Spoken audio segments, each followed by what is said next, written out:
That's why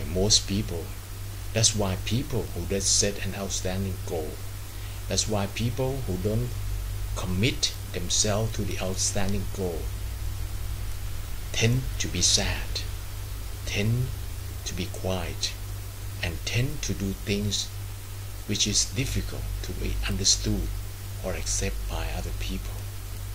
Because the desires for love, the desire for respect, desire for appreciation, and the dream to have the life that is at least makes you happy, all of this never died.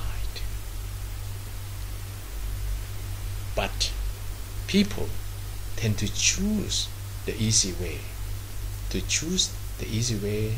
that they can justify to us, to other people. They say, if I don't set a great goal, there is no chance that I will fail.